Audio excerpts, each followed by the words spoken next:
അസ്സലാമലൈക്കും. കണ്ണൂർ ഗ്രാൻഡ്മ കുക്കിങ്ങിലേക്ക് എല്ലാവർക്കും സ്വാഗതം. ഇനി നമുക്ക് നല്ലൊരു മട്ടൻ കുറുമ എങ്ങനെയാണ് ഉണ്ടാക്കുന്നതെന്ന് നോക്കാം. അതിനുവേണ്ടി 1 കിലോ മട്ടൻ കഴുകി വൃത്തിയാക്കിയെടുത്ത് ഈ ബൗളിലേക്ക് ഇട്ട് കൊടുക്കുന്നുണ്ട്. ഇതിലേക്ക് ഞാൻ 1/4 കപ്പ് തൈര് ഒഴിച്ച് കൊടുക്കുന്നുണ്ട്.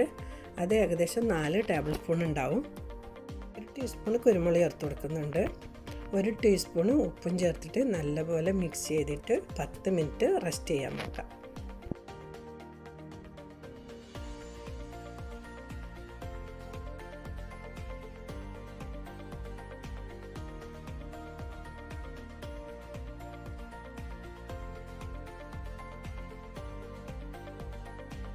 പത്ത് മിനിറ്റ് കഴിഞ്ഞിട്ടുണ്ട്. ഇനി ഇതൊരു പ്രഷർ കുക്കറിലേക്ക് ഇട്ട് കൊടുക്കാം.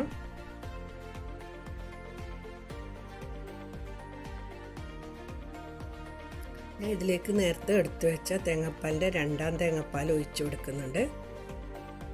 ഇതൊന്ന് നല്ലപോലെ മിക്സ് ചെയ്തെടുക്കാം.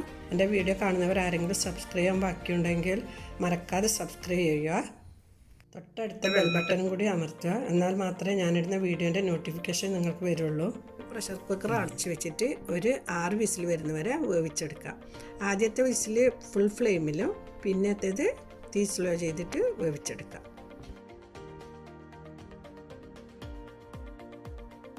ഒരു 10 അണ്ടിപ്പരിപ്പ് വെള്ളത്തിൽ കുതിർത്തിയിട്ടുണ്ട്. ഇത് ഒന്ന് മിക്സിയിലിട്ടിട്ട് അരച്ച് പേസ്റ്റാക്കി എടുക്കാം. ഓൺ ചെയ്ത് ഒരു പാത്രം വെച്ചിട്ടുണ്ട്. ചൂടാൻ ശേഷം ഞാൻ 2 ടേബിൾ സ്പൂൺ ഓയിൽ ഒഴിച്ച് കൊടുക്കുന്നുണ്ട്. എണ്ണ ചൂടായതിന് ശേഷം ഇതിലേക്ക് 2 കറുപ്പ, 2 ഗ്രാമ്പു, 1 ഏലക്കായ ഇട്ട് കൊടുക്കുന്നുണ്ട്.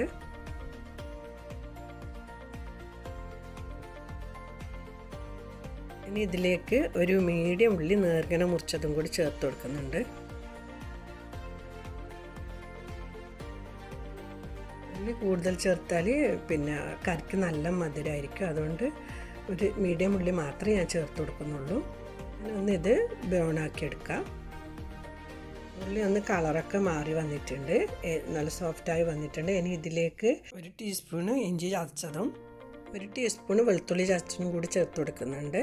ഇതിൻ്റെ പച്ചമണം മാറുന്നത് വരെ ഒന്ന് സോട്ട് ചെയ്തെടുക്കാം.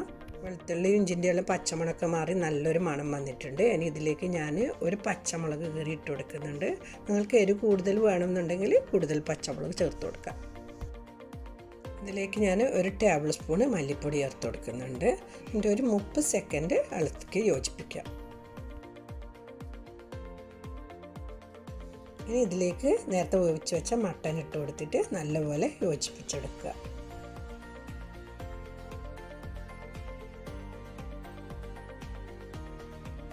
മട്ടൻ വേവിക്കുമ്പോൾ ഞാൻ 1 ടീസ്പൂൺ ഉപ്പ് ചേർത്തിട്ടുണ്ട്. അതിന് ഒന്ന് ചെക്ക് ചെയ്ത് നോക്കാം. ഉപ്പൊക്കെ കണക്ക് തന്നെയാണ്. ഇനി ഇതിലേക്ക് നേരത്തെ അരച്ച് വെച്ച അണ്ടിപ്പരിപ്പ് ഒഴിച്ച് കൊടുക്കുക. എന്നിട്ട് നല്ലപോലെ മിക്സ് ചെയ്തിട്ട് ഒരു 5 മിനിറ്റ് അടച്ചു വെച്ചിട്ട് കുക്ക് ചെയ്യാം.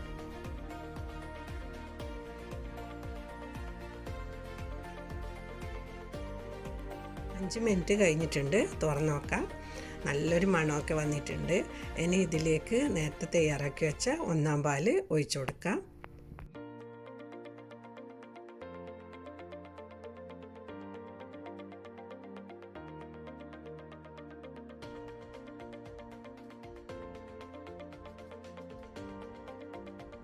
തേങ്ങാപ്പാൽ ഒഴിച്ചതിന് ശേഷം നന്നായി പതപ്പിക്കാൻ പാടില്ല. അതുപോലെ ചെറിയൊരു ഇങ്ങനെ കുമിള വരുമ്പോഴും തന്നെ തളിച്ച് വരുന്ന കാണുമ്പോഴന്നെ കുറച്ച് മല്ലിച്ചപ്പ് ഇട്ട് കൊടുത്ത് അടച്ച് വെച്ചിട്ട് ഓഫ് ചെയ്യാം. മട്ടൻ കുറുമ റെഡിയായി. നിങ്ങൾക്ക് ഇഷ്ടപ്പെട്ടില്ലെങ്കിൽ ഷെയർ ചെയ്യുക, ലൈക്ക് ചെയ്യുക, നിങ്ങളുടെ വിലപ്പെട്ട അഭിപ്രായം അറിയിക്കുക. ഇൻഷാ അല്ലാഹ് അടുത്ത് തന്നെ നല്ലൊരു വീഡിയോ ആയിട്ട് കാണാം. Thank you.